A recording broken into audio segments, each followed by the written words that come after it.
नमस्कार सर्वांना. श्री स्वामी समर्थ. अनेक स्वामी भक्तांचा एक सामान्य अनुभव असतो.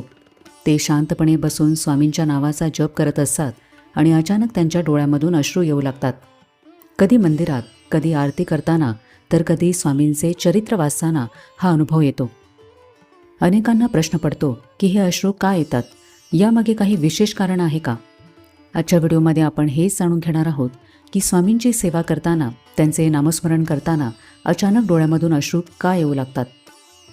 सर्वप्रथम हे समजून घेतले पाहिजे की प्रत्येक अश्रू दुःखामुळेच येतात असे नसते. काही अश्रू हे मनाच्या खोल भावनांचे प्रतीक असतात. जेव्हा मन भक्तीने भरून जाते तेव्हा भावना शब्दांमधून व्यक्त होत नाहीत, त्या अश्रूंच्या रूपाने बाहेर पडतात. आता आपण याची कारणे जाणून घेऊया. पहिले कारण म्हणजे मनातील भक्ती जागृत होणे. स्वामींचे नाम घेताना भक्ताचे मन हळूहळू संसारातील चिंता, ताणतणाव आणि नकारात्मक विचारांपासून दूर जाऊ लागते. त्या क्षणी त्याला स्वामींची आठवण, त्यांची कृपा आणि त्यांचा आधार जाणवतो. ही भावना इतकी गहिरी असते की डोळ्यातून आपोआप अश्रू वाहू लागतात. दुसरे कारण म्हणजे मन हलके होणे. अनेक लोकांच्या मनामध्ये वर्षानुवर्षे दुःख, चिंता, भीती आणि वेदना साचलेल्या असतात. दैनंदिन जीवनामध्ये त्या भावना व्यक्त करण्याची संधीच मिळत नाही. पण जेव्हा एखादी व्यक्ती श्रद्धेने नामस्मरण करते तेव्हा मनातील दडपलेल्या भावना बाहेर पडू लागतात. अश्रूंच्या माध्यमातून मन स्वतःला मोकळे करते. तिसरे कारण म्हणजे कृतज्ञतेची भावना. अनेक भक्तांना जीवनात आलेल्या संकटांमधून मार्ग मिळालेला असतो.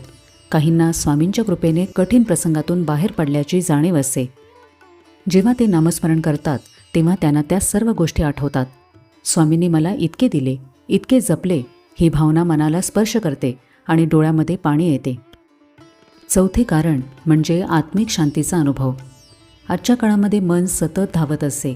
मोबाईल, काम, जबाबदाऱ्या आणि चिंता यामुळे मनाला विश्रांती मिळत नाही. पण स्वामींच्या नामात काही क्षण घालवले की मनाला एक वेगळी शांतता मिळते. अनेकांना ही शांतता इतकी सुखद वाटते की त्यांच्या डोळ्यामध्ये आनंदाश्रू येतात. पाचवे कारण म्हणजे स्वतःच्या चुका जाणवणे. नामजप करताना मन अधिक प्रामाणिक होते. आपण आयुष्यात केलेल्या चुका, अहंकार, राग किंवा चुकीचे निर्णय आठवू लागतात. त्याचवेळी स्वामींची करुणा आणि क्षमाशीलताही जाणवते. या भावनांच्या संगमामुळे अनेक भक्तांच्या डोळ्यामध्ये अश्रू येतात. काही भक्तांना असे वाटते की अश्रू येणे म्हणजे स्वामींचा विशेष संकेत आहे. याबाबत एक गोष्ट लक्षात ठेवा. अश्रू आले म्हणजेच आध्यात्मिक प्रगती झाली किंवा अश्रू आले नाहीत म्हणजे भक्ती कमी आहे असे अजिबात नसते. प्रत्येक व्यक्तीचा स्वभाव, भावना व्यक्त करण्याची पद्धत आणि अनुभव वेगवेगळे असतात. काही लोक भावनिक असतात तर काही शांतपणे भक्ती करतात. कधीकधी स्वामींचे नाम घेताना अचानक मनामध्ये एक विश्वास निर्माण होतो की मी एकटा नाही, स्वामी माझ्यासोबत आहेत. ही भावना खूप शक्तिशाली असते. आयुष्यात कितीही अडचणी आल्या तरी कोणीतरी आपला आधार आहे, आपली काळजी घेत आहे असे वाटते. हा अनुभव देखील अश्रूंचे कारण ठरू शकतो. स्वामींची सेवा करताना, त्यांचे नामस्मरण करताना येणारे अश्रू हे अनेक वेळेला प्रेमाचे अश्रू असतात. जसे एखाद्या आईला आपल्या मुलाबद्दल अथांग प्रेम वाटते, तसेच भक्ताला स्वामींबद्दल प्रेम आणि जिव्हाळा वाटू लागतो. या नात्यामध्ये कोणताही व्यवहार नसतो, फक्त श्रद्धा आणि समर्पण असते. त्यामुळे भावना अश्रूंमधून व्यक्त होतात. मात्र एक गोष्ट नेहमी लक्षात ठेवा. अश्रू येतात म्हणूनच सेवा करायची किंवा अश्रू येण्यासाठी मुद्दामून प्रयत्न करायचे नाहीत. नामस्मरण हे अनुभव मिळवण्यासाठी नसून स्वामींशी नाते दृढ करण्यासाठी असते. काहींना अश्रू येतील, काहींना शांतता मिळेल, तर काहींना आत्मविश्वास मिळेल आणि काहींना सकारात्मक विचार मिळतील. प्रत्येकाचा अनुभव वेगळा असतो.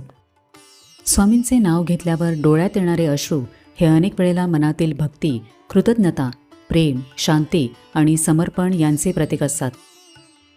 अश्रू हे कमजोरीचे नाही, तर अंतर्मनाच्या पवित्र भावनांचे चिन्ह असते. म्हणूनच जर कधी नामस्मरण करताना, सेवा करताना जर तुमच्या डोळ्यात अश्रू आले तर त्यांना थांबवण्याचा प्रयत्न करू नका. त्या क्षणी मनापासून स्वामींचे स्मरण करा आणि त्यांच्या चरणी स्वतःला अर्पण करा. कारण जिथे शब्द संपतात तिथे अनेक वेळेला भक्ती अश्रूंमधून बोलू लागते. तर आजच्या व्हिडिओमध्ये आपण हे समजून घेतले की स्वामींची सेवा करताना, नामस्मरण करताना डोळ्यातून अश्रू का येतात.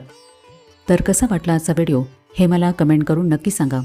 आपण भेटूया आता पुढच्या व्हिडिओमध्ये. तोपर्यंत सगळ्यांना श्री स्वामी समर्थ.